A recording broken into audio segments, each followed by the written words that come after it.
अग्निपथ योजना के विरोध में नालागढ़ चौक पर सैकड़ों युवाओं ने प्रदर्शन किया। 1.5 घंटे तक प्रदर्शन करते हुए युवाओं ने योजना को वापस लेने की मांग रखी।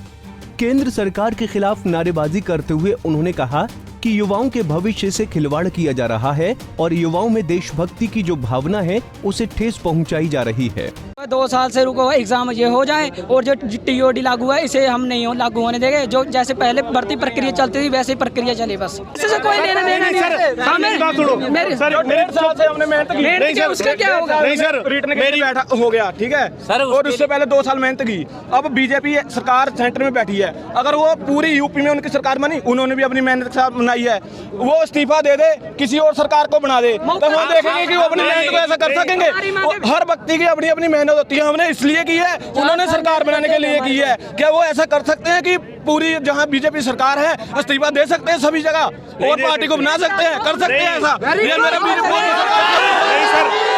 बात सुनो, आप बोल रहे हैं कि 4 साल में बंदा उधर बंदूक चलाएगा, इधर आकर वो झाड़ू मारेगा, फिर क्या करेगा? बेरोजगार हो जाएगा 4 साल के बाद। एक बार वो देश का सैनिक होगा, वो अब इसके बाद मिलिटेंट बनेगा, या इधर आतंक बनाएगा या बाहर कंट्री में बनाएगा। हमारा ये टीओटी बंद होना चाहिए। जो जिस बच्चों का पेपर है उनका एग्जाम होना चाहिए। 2 साल से हमारे पेंडिंग है, जो वो हमारा एग्जाम हो जाए। अगर इतना ही है, जो हमारे जो होते हैं प्रधानमंत्री वगैरह, इनकी कितनी होती है तनख्वाह? 1 महीने की 4 लाख होती है, 4.5 लाख।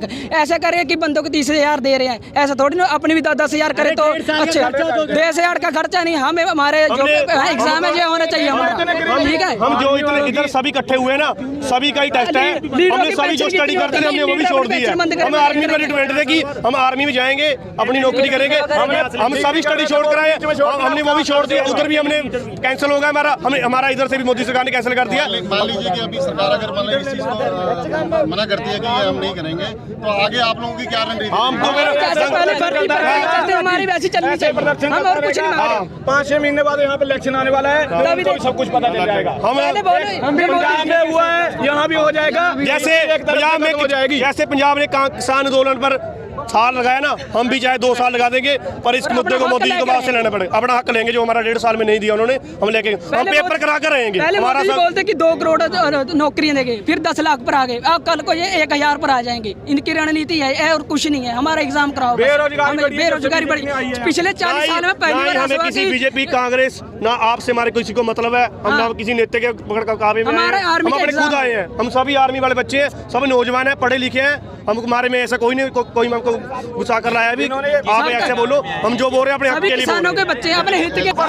पिछले 2 हम एसडीएम दफ्तर के सामने करेंगे। 2 साल हो गए घर पे बैठे हुए सर, 2 साल बेरोजगार है, हम तो सड़क पे आएंगे। 5 मिनट में दिक्कत हो रही है, हम लोगों को 1.5 साल हो गए सर देखते को, हम लोगों को दिक्कत नहीं हो रही है सर। गरीब है, उसने ब्याज में पैसे लेकर वो किया, अभी तक 42 लोगों ने जान दे दी है।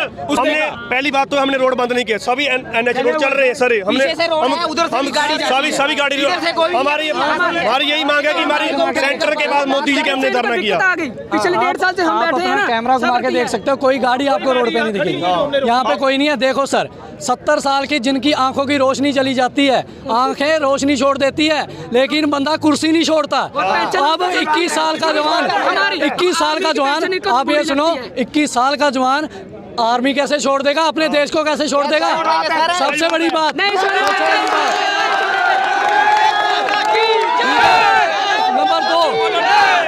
नंबर 2 में बात है, सबसे बड़ी बात, पेंशन आर्मी वालों की बंद की। चलो कोई बात नहीं की, हिंदुस्तान की ग्रोथ होगी, कर दो बंद, कोई बात नहीं। जो 70 साल का बंदा पेंशन ले रहा है घर पे बैठ के, 5 साल मुख्यमंत्री बन के या कोई मंत्री बन के, वो कौन है? उनके पास उन्होंने 2-2, 4-4, 10-10 करोड़ रुपया 5 साल में खा लिया। कहाँ से कहाँ गया? कितना आता है कितना जाता है सब जानते हैं, बोलता नहीं। क्यों नहीं बोलते? क्योंकि हमें अपना हिंदुस्तान प्यारा है, हमें किसी से कोई मतलब नहीं है। ना हम कांग्रेसी है, ना हम आप से हैं, ना हम बीजेपी से हैं। हम हिंदू हैं, ना हम जाट हैं, ना हम ब्राह्मण हैं, ना हम राजपूत हैं, हम हिंदू हैं। ना यहाँ मुस्लिम है, ना सिख है, ना ईसाई है। सारे जितने भी हिंदुस्तान में रहते हैं हमारे हिंदुस्तानी ही भाई है, हमें किसी से कोई मतलब नहीं है। ना ही सुनो, सबसे बड़ी बात, ना ही हम किसी प्राइवेट प्रॉपर्टी को कोई नुकसान पहुंचाएंगे, ना ही किसी के साथ दंगा फसाद करेंगे। जो हमारे बीच घुस के दंगा फसाद करेंगे उसे खुद उठा के जेल तक पहुंचा के आएंगे। ये मेरी जिम्मेवारी है, मेरे साथ जितने भाई हैं इनकी जिम्मेवारी है। अगर कोई भी दंगा फसाद करता है तो उसकी कंप्लेंट हम खुद करेंगे। हम शांति से अपना प्रदर्शन करेंगे, हम लोकतंत्र में रह के अपना प्रदर्शन करेंगे। किसी के साथ हमें कोई दिल हमारा किसी के साथ नहीं है। बात सबसे बड़ी ये है कि ऐसे नहीं पहुंचा यहाँ, ऐसे नहीं पहुंचा यहाँ। अकेला नहीं हूँ मैं, माँ बाप के सपने साथ लाया हूँ कि अकेला नहीं हूँ, माँ बाप के सपने साथ लाया हूँ। एक दिन में नहीं मिलती आर्मी की वर्दी जनाब, यहाँ तक मैं ठोकरें खा खा कर आया हूँ। क्या है, हम भर्ती दे के आए, भर्ती का पेपर कैंसिल एक बार हुआ, चलो कोई नहीं 2 महीने बाद देंगे। 2 महीने बाद कैंसिल हुआ, 1 महीने बाद फिर देंगे। पढ़ते पढ़ते हमारी आंखों की रोशनी कम होने लगी। वहाँ पे 6/6 से कम नहीं लेते। क्या बात है, सबसे बड़ी बात है ना, अंधेरी रातों में पढ़ते पढ़ते आंखें अंधेरी हो चली, लेकिन पेपर नहीं आया। इनके इलेक्शन आने के लिए कोई कोरोना नहीं, हमारे पेपर आने पे कोरोना कहाँ से आ जाता है। भर्ती में कोई भी सर्टिफिकेट के बिना, कोरोना के RT-PCR के बिना अंदर नहीं घुसने देता था, लेकिन वोटें आते ही कैसे RT-PCR के बिना अंदर घुस गए, कैसे वोटें उस टाइम कहाँ गए थे। हमें कोई जरूरत नहीं है, हमें सिर्फ TOD आपको लागू करना है, आप लागू करिए। लेकिन जो भर्ती पहले हुई है उसका पेपर होना चाहिए। 4 साल के लिए जाने के लिए भी हम तैयार हैं, हिंदुस्तान की रक्षा करने के लिए तैयार हैं। पर दोस्तों, अगर हम 4 साल के लिए जाएंगे ना, तो जो ये मंत्री है ये भी 6 महीने के लिए रखो। हम अमन है, आप इन जो भी मेरे भाई है, सबसे पहले मैं हिंदू हूँ, ना मैं ब्राह्मण हूँ, ना मैं पंडित हूँ, ना मैं राजपूत हूँ, ना मैं गुज्जर हूँ। मैं हिंदुस्तानी हूँ, ना मैं हिमाचली हूँ, ना मैं पंजाब से हूँ, ना मैं हरियाणा से हूँ। मैं हिंदुस्तानी हूँ, हिंदुस्तानी हूँ, हिंदुस्तानी हूँ। यही मेरा नारा रहेगा, हिंदुस्तान जय हिंद, जय भारत। युवाओं का कहना है कि केंद्र सरकार नौजवानों का करियर बर्बाद करने पर तुली है। दिन रात मेहनत करके आर्मी की भर्ती के लिए तैयारी कर रही हैं, लेकिन पिछले 2 साल से सरकार ने भर्तियां नहीं निकाली और अब अग्निपथ स्कीम लॉन्च कर दी। 4 साल आर्मी में लगने के बाद जब वो रिटायर कर जाएंगे तो उसके बाद वो क्या करेंगे। मेरा नाम विशाल है सर। हम सभी बच्चे जो इधर इकट्ठे हुए हैं वो सभी आर्मी की तैयारी करते हैं। हमारे को 5 साल हो गए थे आर्मी की तैयारी करते हुए। जब हमारी भर्ती हुई तो हमारी 30 मार्च को ऊना में भर्ती हुई, तो हमारा 1.5 साल होगा, हमारा रिटर्न नहीं हुआ। जब सेंटर सरकार ने अभी ऐसा फैसला ले लिया क्या TOD चलेगा, 4 साल की भर्ती होगी। जो पहले के बच्चे भर्ती हुए थे वो और हमने रद्द कर दिया है, इसलिए हमने करना दिया इधर।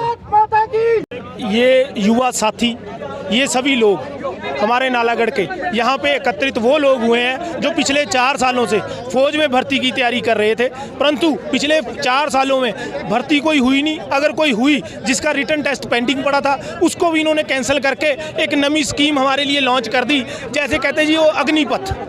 उस अग्निपथ की वजह से पूरे हिंदुस्तान में आग लगी हुई है, उस अग्निपथ की वजह से, क्योंकि उसमें ऐसी ऐसी चीज़ें इन्होंने नई थोपने की कोशिश की है।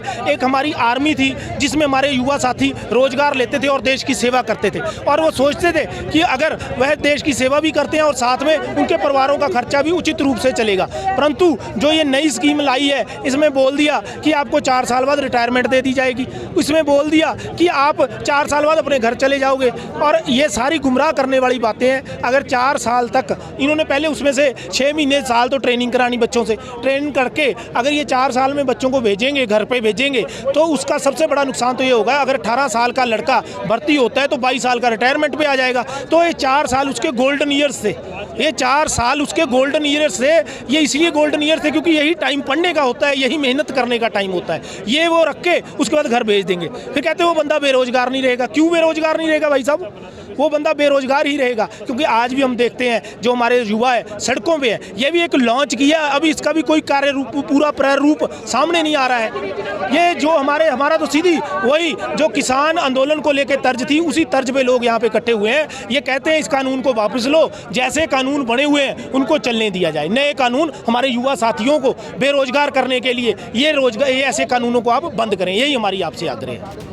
युवाओं के धरना प्रदर्शन को देखते हुए पुलिस प्रशासन और SDM नालागढ़ मौके पर पहुंचे और नौजवानों से सड़क पर धरना प्रदर्शन न करने की अपील की, तकरीबन 1 घंटे की मशक्कत के बाद एसडीएम नालागढ़ द्वारा ज्ञापन देकर धरना खत्म कराया गया। जी देखिए, ये जो आर्मी की नई स्कीम आई है अग्निपथ, उसके अगेंस्ट इनका विरोध है। और यहाँ पे सुबह सुबह मुझे इन्फॉर्मेशन मिली एसएचओ साहब से कि कुछ लोग हैं, उन्होंने यहाँ पे आके प्रोटेस्ट कर रहे हैं। तो हमने खैर इनको समझाया है, अभी तो इसी मोड पे हैं हम लोग कि इनको समझाया जाए, और इनसे रिटर्न में एप्लीकेशन मांगी है कि जो भी इनकी डिमांड्स हैं वो एसडीएम ऑफिस में सबमिट करें, और उसके हिसाब से हम उनकी जो डिमांड्स हैं वो आगे फॉरवर्ड करेंगे। तो मोस्ट लाइकली अभी थोड़ी देर में क्लियर कर देंगे इसको। एसडीएम महेंद्रपाल गुर्जर ने बताया कि अग्निपथ स्कीम के विरोध में युवाओं ने धरना प्रदर्शन किया, लेकिन सड़क पर आने जाने वाली गाड़ियों को नहीं रोका, शांतिपूर्ण ढंग से प्रदर्शन किया गया। आज जो हमें सूचना मिली थी सुबह की कुछ लोगों बच्चों ने जो रास्ता जाम और विरोध प्रदर्शन करने की तैयारी की है, तो हमने मौके पर पहुंचकर उनसे बात की, उनको समझाया कि किसी प्रकार का कानून ना तोड़े, अन्यथा उनको ऊपर मतलब कानूनी कार्रवाई करने पर उनके करियर के ऊपर भी प्रश्न चिन्ह लग सकता है। लोगों ने हमारी बात को सुना है और वो आपस में विचार विमर्श करके लगभग आधा रास्ता उन्होंने खोल दिया, और बाकी का भी वो एक एप्लीकेशन अपना मेमोरेंडम लेके आ रहे हैं, उसके बाद वो भी खोल रहे हैं। आज ही हम इनको हाथों हाथ ही भेज रहे हैं, इनकी जो भी मांग है उनको कार्रवाई के लिए, जो क्योंकि ये निर्णय उच्च स्तर पे होना है, तो जहां पर सक्षम अधिकारी है तो माननीय राज्यपाल महोदय के नाम, मुख्यमंत्री महोदय जी के नाम और रक्षा मंत्रालय को अभी हम इसको प्रेषित कर रहे हैं। ऑर्डर इन्होंने बच्चों ने बड़ा डिसिप्लिन रखा है, एम्बुलेंस को भी रास्ता दिया है, और इन्होंने खुद ही एक तरफ से रास्ता खाली किया है, बसेस भी निकालने दी है, तो ट्रैफिक बड़ा स्मूथ चला, ऐसा कोई इशू है नहीं है। पंजाब केसरी टीवी के लिए नालागढ़ से आदित्य चड्ढा की रिपोर्ट। हमसे जुड़े रहने के लिए हमारे YouTube चैनल को सब्सक्राइब करें और नई वीडियो की नोटिफिकेशन के लिए बेल आइकॉन को दबाएं।